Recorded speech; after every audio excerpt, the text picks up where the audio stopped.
Thank you again, Mr. Shenu Agarwal, for that truly powerful keynote. A compelling reminder that driving the future isn't just about engineering, it's about imagination, leadership, and the courage to transform.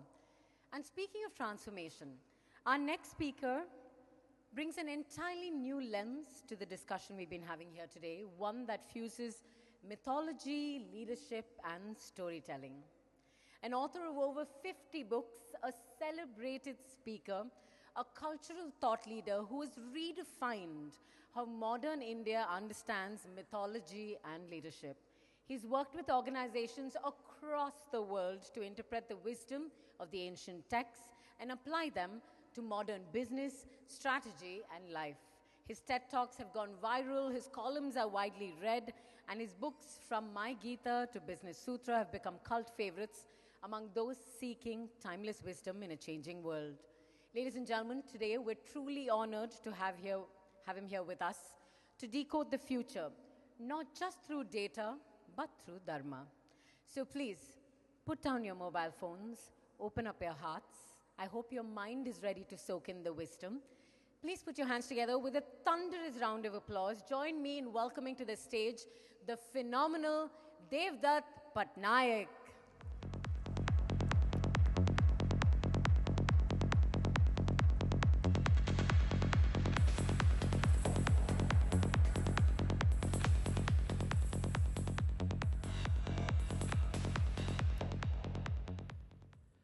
Namaste.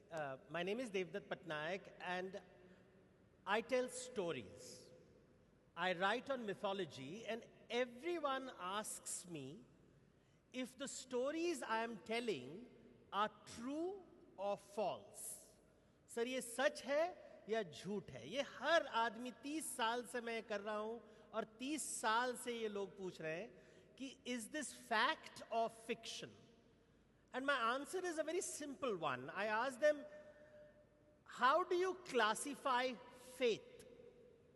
विश्वास को आप क्या बताते हो? सच या झूठ? How do you see faith?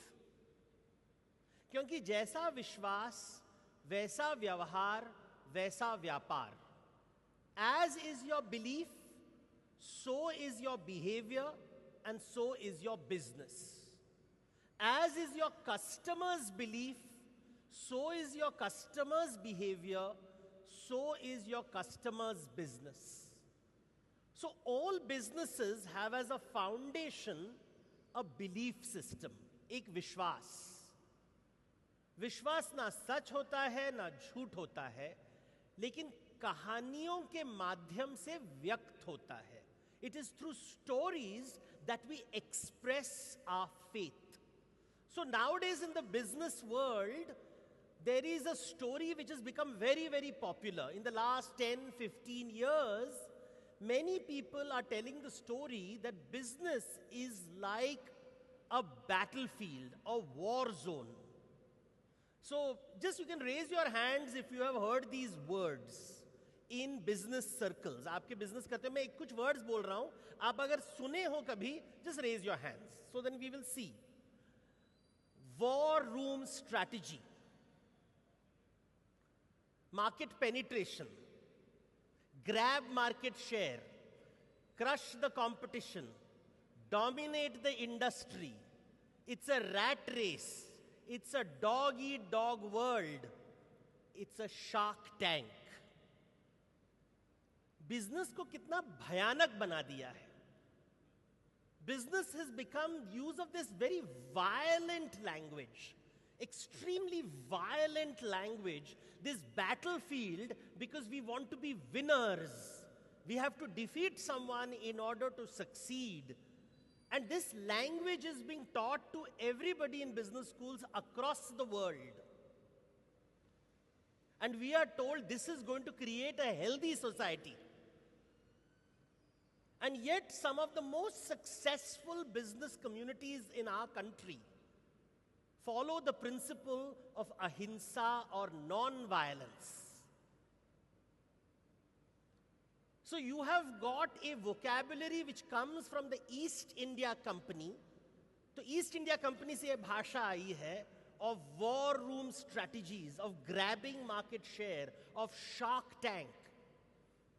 Either you eat or get eaten. That's the language which we are told is normal. If you believe business is war, then your behavior will be like a warrior and your business will be like plunder. But what about an alternate model? कोई दूसरी कहानी सुनते हैं. Let's hear about stories from India which says business is not war. As I said, the Jain community, for example, for thousands of years has been doing business. And they believe in non-violence. How can you become a successful business community when you say non-violence is at the heart of it? Because violence means on one hand you have a sword. तलवार होती है एक हाथ में.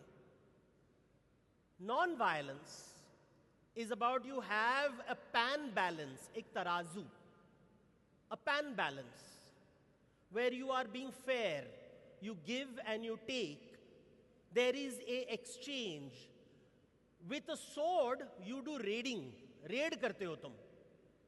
तराजू के साथ आप trading करते हो. You do business. In India, they said there's a different model of business. We talk about Lakshmi, the goddess of wealth. And when Lakshmi walks towards you, उसको कहते हैं मंगल हुआ है. Mangal. Because Lakshmi has come towards you. And business at a very simple level is you give something to get something. Goods and services is what you give. In exchange, you get revenue. कुछ देते हो, कुछ मिलता है. And this model of giving and receiving creates mangalya. And that's the Indian model. यहाँ पे कोई लड़ाई झगड़ा की बात ही नहीं कर रहे हैं. We are not talking about fighting, about penetrating and crushing and dominating and grabbing. We are talking about giving you value so that you give me value. We talk about partnerships. But there cannot be partnership if you don't give something and they don't give you something in exchange. So when you read the Vedas, they will say the person who initiates a business is called Yajman. वो यजमान होता है. वो देवता का आवाहन करता है. He calls the devata. He gives the devata something and says swaha. And he expects something in return, falastuti. And the devata is happy and says tathastu. So, swaha dete ho, tathastu milta hai. You give something in order to get something. This is 3,000 years old. 3,000. Today, if you go to a Hindu temple, they will say, Naivedya do. Give the god something to eat. Naivedya. And then you get prasad. Naivedya is the input. Prasad is the output. Swaha is the input. Tathastu is the output. Yajman is the investor. Devata, jisko tum bulaye ho, is the investee. Swaha is the investment. Tathastu is the return on investment. Business अच्छा हुआ, यानी कि investment ठीक था, ठीक जगह पे हुआ है. जैसा स्वाहा, वैसा तथास्तु. So whatever you do in this year, whatever you invest in the market, that is what you will receive at the end of the year. This is how Indians looked at business. The philosophy is based on karma. And karma is about accounting. Everything is accounting. हर चीज का हिसाब किताब होता है. Everything is based on accounting in Indian traditional stories. So how does Lakshmi come into your life? Lakshmi कैसे आती है? तो एक story बोलते हैं. The story is very simple. Devata go to Brahma and say कि लक्ष्मी चली गई, कहाँ है? And कहते हैं कि वो क्षीर सागर, it is in the ocean of milk. You have to churn her out. How do you churn Lakshmi out? Lakshmi का मंथन करना है, दूध में बैठी हुई है, वहां से निकालो. So devatas go to churn the ocean. They get a mountain as the spindle, they get a turtle as the base. तो पहाड़ को इस्तेमाल करते हैं उससे मंथन करने के लिए. वो रवि जो होता है ना, from where you do the churning rod, they use a mountain for the ocean. They use a turtle as its base. They get a huge, gigantic serpent as the churning rope. Very beautiful story. This churning rope, they start to pull. They realize उनके पास strength नहीं है. They don't have strength. They need partners.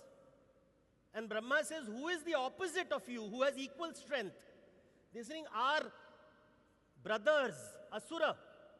लेकिन हम उनसे प्यार नहीं करते. We don't like them at all. We fight all the time. He says, you have no choice. Collaborate. Get the Asuras to work with you. So Asuras come on one side, Devatas come on one side, and they start churning the ocean. Manthan karte hain. Lekin they are fighting all the time. They don't know how to collaborate. So what do? Instead of churning, they do tug of war. Tug of war. Tug of war is when you pull simultaneously. The force and the counter force is pulling simultaneously. In modern English, we call it argument, vivad, debate. 36 ka aakda. India wants to know. Because everybody is fighting.